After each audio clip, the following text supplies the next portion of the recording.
안녕하세요. 주식 등대직입니다. 5월 14일 화요일 시황 말씀드리겠습니다. 오늘 시장은 보합 수준에서 끝났지만요. 요 며칠 동안 종가가 많이 밀리면서 끝냈던 것에 비했을 때 오늘은 종가가 살짝 이렇게 올리면서 끝내줬습니다. 그래서 그나마 약세장 지표지만 기분 좋은 그런 끝매짐이었다 이렇게 말씀을 드리고요. 거래소가 오늘 플러스 0.11% 올라줬습니다. 그래서 2730포인트. 코스닥이 그보다는 조금 더 강해서 0.9% 올라서 862포인트입니다. 그래서 지수상으로는 그렇게 크게 오른 건 아니지만 그나마 종가에 밀리지 않고 이렇게 좀 돌리면서 끝내줬다는 게 오늘 의미가 있어 보이고요. 시장에 힘을 보여주는 거래 대금 지표 이렇게 보면은요, 썩 좋지가 않습니다. 이렇게 보시면 그러니까 거래소가 9조 2천억입니다. 어제까지만 해도 한 13조 가까이 됐었고 최근에 계속 10조 이상 찍었다가 오늘은 또 거래가 아주 뜸했습니다. 9조 2천억이면요. 전형적인 약세 그 장에서 보일 수 있는 거래 대금이거든요. 거래가 거의 없었다 이렇게 보시면 될 것 같고요. 코스닥 같은 경우는 9조 4천억입니다. 그러니까 거래소보다는 오히려 코스닥이 거래가 조금 더 많았다. 그렇지만 절대 수치로 봤을 때 아무리 코스닥이라고 그러지만 10조가 안 된다고 그러면 거래가 좀 뜸했다 이렇게 보일 수 있습니다. 양시장 모두 에너지가 많이 부족한 그런 시장이다 이렇게 말씀을 드립니다. 네, 다음에 이제 일본 그래프 보면요. 요게 이제 거래소 일본 그래프입니다. 최근에 상당히 반등은 많이 했지만요. 요 앞에 고점 여기가 3월 26일 날 2779포인트입니다. 그러니까 오늘이 2730포인트니까요. 근 한 40포인트 조금 넘게 이렇게 이격이 지금 벌어져 있습니다. 그러니까 앞에 고점을 두고 상당히 야무지게 반등은 했지만 요 앞에 고점을 뛰어넘기에는 지금 여러 가지 거래 대금이라든가 증시 지표들이 그렇게 희망적이진 않다 이런 말씀 드렸습니다. 분봉 한번 보면 최근 시장의 어떤 흐름이 이렇게 읽힐 텐데요. 이렇게 보시면 한 3일 전에 아침 시작하고 나서 이렇게 많이 밀리면서 끝났습니다. 종가가 음봉이 났다는 얘기죠. 그 다음 날도 이렇게 밀리면서 끝냈죠. 어제도 이렇게 밀리면서 끝냈다가 종가에 살짝 올리기는 했지만 아침 그 시세에 비했을 때 많이 얻어맞고 끝냈습니다. 이런 게 이제 매도자 우위의 시장이라고 그러죠. 오늘은 이렇게 보시면 조금 양상이 다른데요. 아침에 이렇게 조금 오전에 밀렸다가 오후에는 살짝 이렇게 돌리면서 끝냈습니다. 그래도 이제 아침 동시효과 가격 대비했을 때는 종가가 거기에 못 미쳤기 때문에 음봉으로 마감을 했거든요. 그래서 전체적으로 최근 한 4일간 시장 흐름으로 봤을 때 올라가면 좀 팔고 싶어하는 그런 시장이었다 이렇게 말씀을 드립니다. 그러다 보니까 아침에 이렇게 쫓아가서 매수했을 경우는 많이들 물리는 그런 시장, 조금 기분이 좋지 않은 그런 시장이 한 4일간 계속 이렇게 유지가 되고 있다 말씀을 드립니다. 네, 다음 오늘 시장 수급을 보면요. 개인들은 오늘 거래소에서 1,800억 매도 우위, 코스닥에서 2,500억 매도 우위였습니다. 코스닥을 아주 많이 팔았습니다. 오늘 거래소 대비했을 때 코스닥 시세가 조금 더 좋았습니다. 아마 그것 때문에 많이들 팔지 않았나 싶고요. 외국인들은 거래소에서 오늘 800억 매수 우위, 코스닥에서 2천억 매수 우위입니다. 기관도 오늘 거래소에서 1,200억, 코스닥에서 630억 매수 우위였습니다. 그러니까 개인들이 한 4천억 정도 팔고요. 그거를 외국인들하고 기관이 골고루 이렇게 사줬다. 오늘 시장의 특징이라고 그러면요. 개인들이 코스닥을 많이 팔았고 그거를 외국인이 한 2천억, 기관이 한 600억 정도 코스닥 쪽으로 강하게 이렇게 매수 우위했습니다. 코스닥이 오늘 지수가 거래소보다 살짝 더 좋았습니다. 아마 기관하고 외인들이 그동안에 많이 빠진 종목들 위주로 조금 매수에 가담했지 않나 이런 생각입니다. 네, 다음은 국내 증시 자금 동향 이렇게 보면요. 큰 변화는 없습니다. 먼저 개인들 계좌에 있는 현금을 모아놓은 고객의 따금이 55조 3천억입니다. 최근에 이렇게 좀 주춤하긴 했지만 작년 연말 이후 이렇게 추세를 보면 개인들 돈들이 조금 들어오고 있는 그런 추세다 이런 말씀 드리고요. 다음에 이제 대출해서 주식을 사는 신용용자도 여전히 이렇게 빠지지 않고 유지가 되고 있습니다. 작년 연말 이후로 이렇게 많이 늘어났다가 최근에 한 2달 정도는 옆으로 이렇게 횡보하고 있는데, 절대 금액이 19조 4천억이라고 그러면 신용을 아주 많이 쓰고 있다 이렇게 말씀을 드립니다. 강세장 정도에서 이렇게 많이 쓰는데요. 지금 지수로 봤을 때는 그렇게 높지 않은데 신용들은 많이 쓰고 있다. 미수금도 이렇게 보시면 9,500억이니까 1조 가까이 되죠. 그래서 미수금도 작년 연말 이후에 이렇게 늘어난 상태에서 줄지 않고 있습니다. 개인들이 단타들을 많이 한다 이렇게 해석할 수 있다는 거죠. 주식형 수익증권, 펀드죠. 이렇게 보시면 112조입니다. 근데 4월 26일 날 보면 109조죠. 이런 걸로 봤을 때 한 2, 3조 정도 최근에 펀드 쪽으로는 돈이 조금 들어왔다 이렇게 볼 수 있습니다. CMA 계좌, 이제 우리가 주식 팔아놓으면요, 자동으로 이렇게 CMA 계좌로 이렇게 이관해 놓는데, 그쪽에는 금년에 한 10조 넘게 돈이 들어왔다고 그럽니다. 최근 한 달 동안만 해도 한 2, 3조 정도 돈이 좀 늘어나 있다고 그럽니다. 그러니까 아무래도 CMA 계좌에 있는 돈들은요, 주식을 사기 위해서 준비된 자금이다 이렇게 볼 수도 있죠. 증시 주변 자금이다 이렇게 봤을 때요, 시장만 좀 된다고 그러면 지금 증시 주변 자금은 상당히 넉넉한 편이다. 굉장히 여유가 있다 이렇게 말씀을 드립니다. 네, 다음에 이제 해외 시장을 보면요, 이게 다우 그림입니다. 이게 보시기에 어떨지 모르겠지만요, 요 앞에 고점 이렇게 보면은요, 이때가 3월 21일 우리 그 고점 시기하고 비슷합니다. 우리가 3월 26일 날 고점을 찍었거든요. 지금 이렇게 보시면 앞에 고점 부근까지는 왔지만 여기서 지금 어제 같은 경우 약간 음봉이 났습니다. 그러니까 요 고점을 뚫어준다고 그러면요, 우리가 조금 시장이 좋은 쪽으로 좀 영향을 받을 텐데, 아직까지는 앞에 고점을 뚫지 못한 그런 모습입니다. 그러면서 이렇게 조금 어제 이제 마이너스 0.21%니까 조금 주춤했죠. 나스닥도 어제 플러스 0.29이긴 하지만요, 앞에 고점은 뚫지 못하고 있습니다.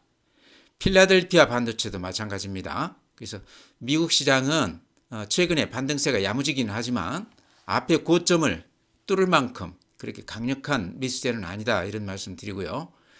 오늘 닉게이는 플러스 0.46%, 그래서 최근에 이렇게 급락한 후에 살짝 이렇게 반등해주고 있습니다. 대만이 플러스 0.61%, 대만이 그렇게 강해요. 앞에 고점을 넘기고 이렇게 신고가를 보이고 있습니다. TSMC가요, 주가가 다시 이렇게 강하게 올라가고 있습니다. 아마 그런 영향이 있지 않나 생각을 하고요. 독일 마이너스 0.25%, 독일 이렇게 앞에 고점 뚫고 신고가입니다. 프랑스 마이너스 0.08이지만 어쨌든 지수로 봤을 때 앞에 고점을 뚫은 신고가 모양입니다. 아마 뉴스 많이 보셨겠지만 유럽 증시가 최근에 이렇게 강세를 보인 이유는요, 6월 달에 기준금리 인하에 나설 것이다. 그러니까 유럽 중앙은행이나 또 영국의 영란은행이나 이런 쪽들이 이르면 6월 달에 금리 인하에 나설 가능성이 상당히 높다. 그런 기대감이 지금 많이 반영되어 있다고 그럽니다. 그러니까 유럽은 지금 물가가요, 근 한 2% 정도에 근접할 가능성이 높다. 그렇게들 예측을 하고 있습니다. 그러다 보니까 최근에 이렇게 보면요, 스위스 이런데 또 체코, 헝가리, 스웨덴 같은 데는 금리 인하를 했죠. 그래서 주변국들이 먼저 이렇게 금리 인하를 하면서 예를 들어서 방금 이렇게 보여드린 독일이나 프랑스도 그런 흐름을 따라갈 가능성이 상당히 높다. 그런 기대감들이 유럽 시장에 이렇게 먼저 반영이 되고 있는데요. 유럽 시장이 항상 미국 시장보다 조금 더 앞서서 이렇게 움직이는 맛이 있습니다. 그렇다고 그러면 지금 미국 시장은 아직 유럽 시장과 달리 앞에 고점을 뚫지는 못했는데요, 조금 기대할 수도 있겠다 싶어요. 그래서 조금 지켜볼 필요가 있다. 미국 시장이 앞에 고점을 뚫고 올라간다고 그러면 우리 시장도 좀 뒤따라서 좀 갈 가능성이 상당히 높아 보인다 이렇게 말씀을 드립니다. 상해 마이너스 0.07인데요. 최근에 이렇게 횡보 국면에서 벗어나 있습니다. 항생, 홍콩지수 마이너스 0.1%인데 보시다시피 이렇게 야무지게 이렇게 반등하고 있습니다. 최근에 이제 중국 증시 관련해서는 국채 발행을 한다. 그러니까 경기 부양을 위해서 1조 위안 국채 발행을 한다. 그게 아마 우리 돈으로 따지면 큰 한 190조 가까이 되는 금액이거든요. 굉장히 큰 금액인데 중국 정부가 그러니까 예를 들어서 지금 뭐 소비 진작 그래가지고요. 뭐 차를 바꾼다든가 냉장고를 바꾼다든가 그랬을 때 정부가 보조금을 준다는 거죠. 그러니까 강력한 소비 진작책을 지금 시행하고 있다 이런 얘기입니다. 이런 기대감 때문에 중국 시장이 굉장히 좋은데요. 중국 시장이 우리 시장에 미치는 영향이 한 반반 정도 됩니다. 미국 시장하고. 그렇게 봤을 때 중국 시장 영향을 우리도 좀 받을 수밖에 없다. 최근에 화장품주라든가 이런 소비 관련주들이 중국 시장 의존도가 높은 그런 종목들이 굉장히 이렇게 반등세가 강한데요.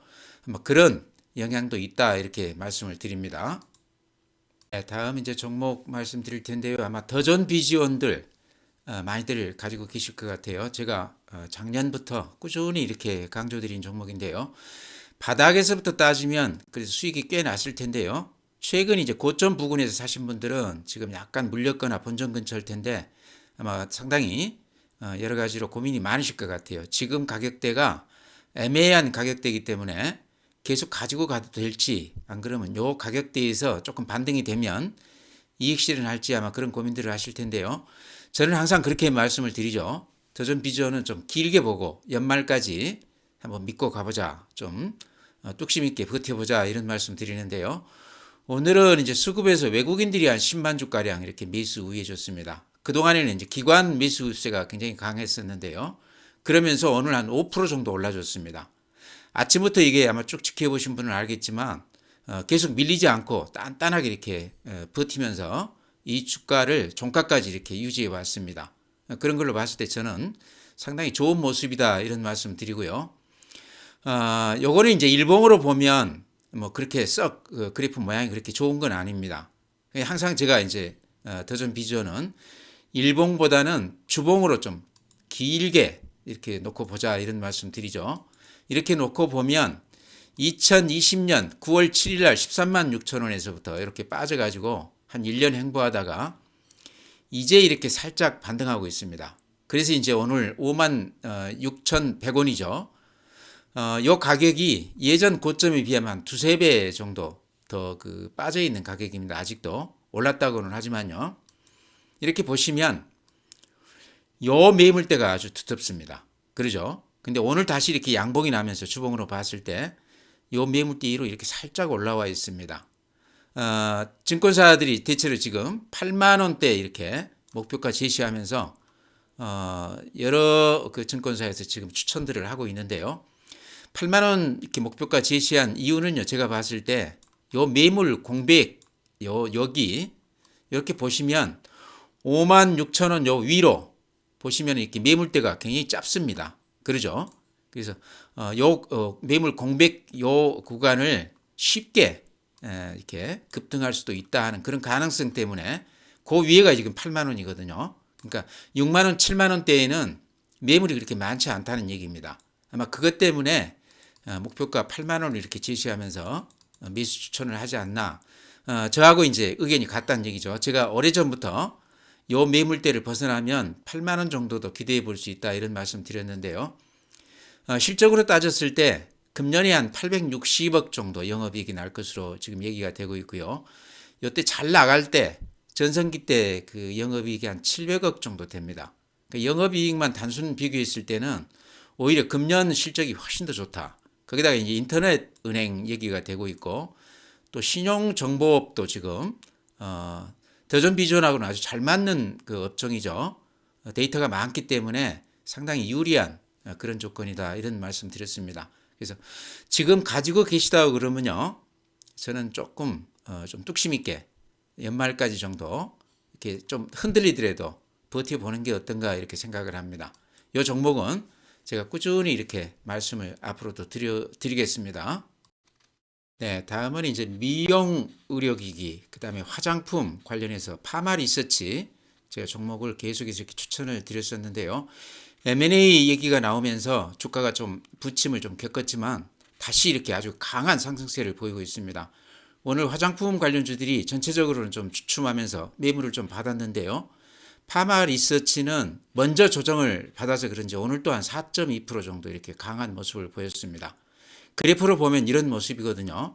그러니까 그래프로 봤을 때 요 상승 추세가 아주 단단하게 그대로 이렇게 유지가 되고 있습니다. 이런 주식들은 팔면 안 된다고 그런 말씀 드렸습니다. 요거를 매도하려고 그러면 요 추세가 무너지면서 음봉이 이렇게 길쭉하게 한두 개 났을 때 그때 확인하고 매도해도 늦지 않다. 이렇게 힘있게 이렇게 뻗어나갈 때는 팔지 말고 기다려보자 이런 말씀 드렸고요. 이제 그런 이유 중에는 가장 이제 두드러진 게 실적이란 얘기죠. 리쥬란도 잘 나가고 있고 또 리쥬란 그 유명세 때문에 화장품도 지금 잘 팔리고 있다고 그래요. 특히 수출 관련해서 멕시코 쪽까지 최근에 이렇게 잘 나가면서 여러 가지로 파마 리서치가 주가에 힘을 이렇게 받아가는 것 같습니다. 그래서 여러 가지 이유로 봤을 때 최근에 미용, 화장품 관련주 중에서는 파마 리서치가 상승세가 가장 돋보이는 종목이다. 추세가 무너지지 않고 이렇게 힘있게 뻗어나갈 때는 그냥 가지고 좀 버텨보자 이런 말씀 드립니다.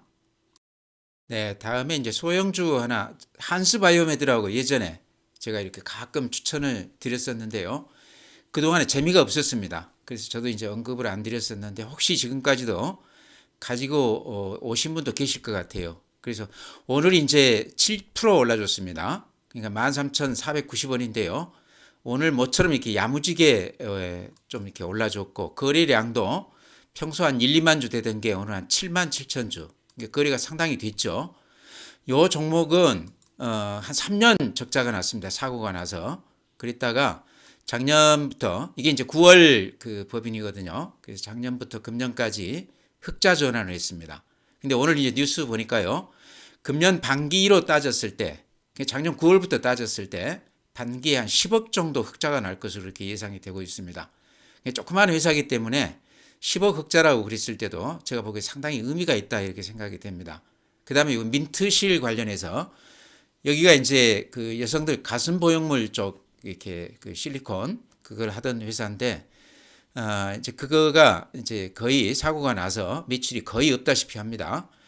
근데 최근에 민트실 쪽이 미국에 이렇게 수출이 잘 되고 있고 그러면서 중국 쪽까지도 지금 얘기가 조금 되고 있어요. 그러면서 금년 반기로 따졌을 때 10억 흑자가 났다고 그러는데요. 3년 적자 하다가 흑자 전환했다는 것도 상당히 저는 의미가 있다고 생각을 합니다. 이 종목이 예전에 좀 그 끼가 있었던 종목인데요. 사고를 치고 나서 3년 동안 적자가 나면서 이렇게 고생을 많이 한 주식입니다. 그래서 흑자 전환에서 최근에 이렇게 조금 주목을 해볼 필요가 있다 이렇게 말씀을 드리고요. 주봉으로 보면 이런 모양입니다. 보시기에 어떻습니까? 한 번씩 이렇게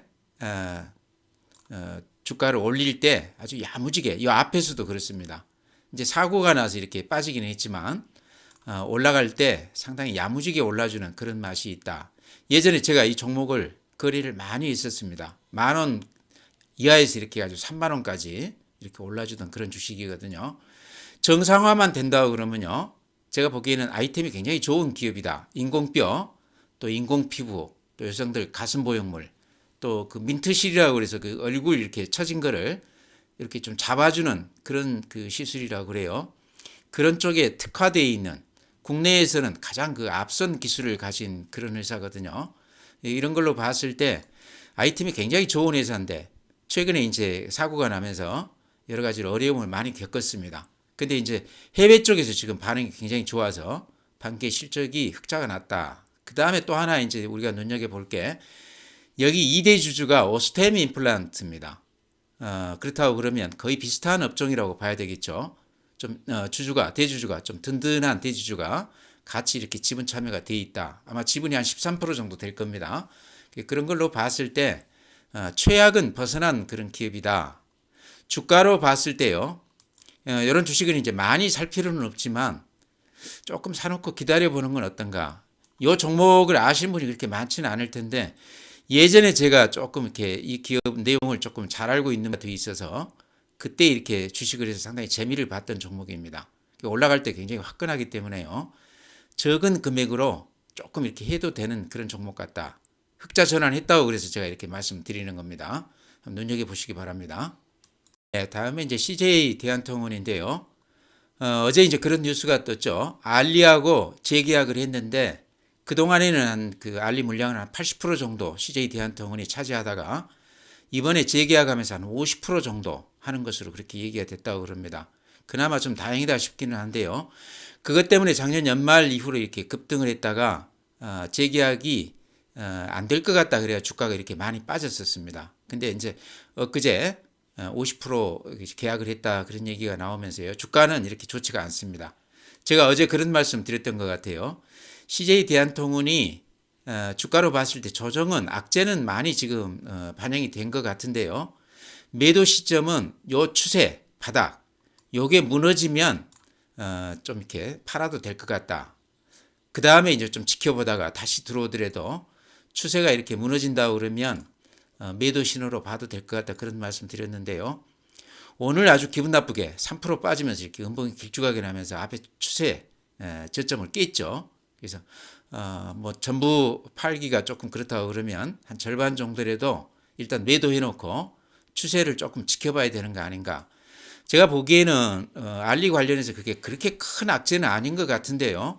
어쨌든 그 시장에서는 이걸 악재로 받아들이는 것 같습니다. 그동안에 많이 올랐기 때문에 아마 그런 것 때문에 매물이 좀 나오지 않나 싶은데요. 저점이 깨졌기 때문에 일단 매도 신호로 이렇게 보자 이렇게 말씀을 드립니다. 네, 다음에는 덴티움 임플란트 관련해서 방금 말씀드렸던 이 오스템 임플란트하고 거의 라이벌 정도 되죠. 국내에서도 한 2위 정도 되고 중국 시장에서도 오스템 임플란트 이어서 두 번째 정도 이렇게 매출을 올리는 그런 회사입니다. 근데 실적이 대단히 좋은데도 불구하고 주가는 그렇게 별로 재미가 없습니다. 근데 오스템 임플란트도 그렇지만 이제 거기는 이제 상장 폐지가 됐기 때문에요. 덴티움이 지금은 이제 상장 기업 중에서는 임플란트 대표 종목이다 이렇게 볼 수도 있는데요. 다른 거는 이렇게 모르겠는데 이렇게 그래프 이렇게 제가 어제도 이렇게 그래프 그어드렸죠. 요 추세선에서 지금 이렇게 어제 오늘 이렇게 양봉을 내면서 반등해주고 있습니다. 일봉으로 봐도 지금 가격대가 조금 매수해도 되는 시점으로 보이고요. 주봉으로 봐도요. 아주 길게 이렇게 봐도 한 3년 동안 이렇게 추세를 이렇게 그어보면요. 보시기 어떻습니까? 요 추세가 아주 단단해 보이죠. 요 추세는 깨지지 않고 유지가 됐는데 이번에도 요 추세 근처까지 이렇게 왔습니다. 그래서 가격으로서는 아주 매수할 만한 좀 저점 가격이 아닌가 이렇게 생각을 합니다. 실적은 여전히 중국에서도 잘 나가고 있습니다. 매출이 꾸준히 이렇게 늘어나고 있고요. 더구나 최근에 이제 중국 시장이 이제 소비 진작책을 펴면서 화장품이라든가 소비 관련주들이 대단히 좋지 않습니까? 덴티움도 일종의 화장품하고도 맥이 통하는 그런 업종이죠. 그래서 이렇게 봤을 때 덴티움 가격으로 봤을 때 좀 매력이 있다. 일봉으로 보나 주봉으로 봤을 때 저점 매수 시점으로 보인다. 덴티움도 좀 눈여겨보자 이렇게 말씀을 드립니다. 네, 종목 그렇게 말씀드리고요. 전체 시장은요, 지금 우리 시장이나 미국 시장이나 비슷합니다. 이렇게 앞에 고점을 바로 이렇게 앞에 두고 있는데 여기를 뚫을 수 있느냐 이게 이제 굉장히 관건인 것 같아요. 근데 지금 여러 가지 이제 증시 우리 내부 지표를 보면 요 앞에 고점을 뚫기에는 조금 약해 보이는 그런 모습입니다. 여러 가지 지표들이요. 그렇지만 유럽 시장이 지금 앞에 고점을 뚫고 가고 있고요. 금리나 그런 그 기대감 때문에요.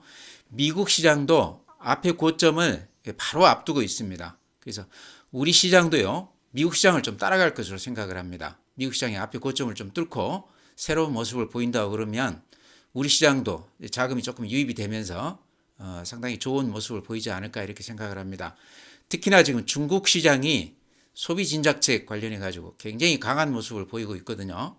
우리가 중국 시장을 한 절반 정도 영향을 받는다고 봤을 때 중국 시장 최근에 이렇게 급등한 것도 우리 시장에는 상당히 좋은 그런 그 내용이다 이렇게 말씀을 드립니다. 그래서 일단은요, 요 앞에 고점을 넘기는 것을 보고 적극적으로 매수에 가담해도 늦지 않다. 지금은 조금 호가를 좀 아끼면서 좀 방어적으로 그렇게 임할 필요가 있다 이런 말씀 드립니다. 그래서 이 앞에 고점 넘기는 거를 조금 주의 깊게 보자 이렇게 말씀드리면서요. 오늘 시황 마치겠습니다. 또 내일 뵙도록 하겠습니다.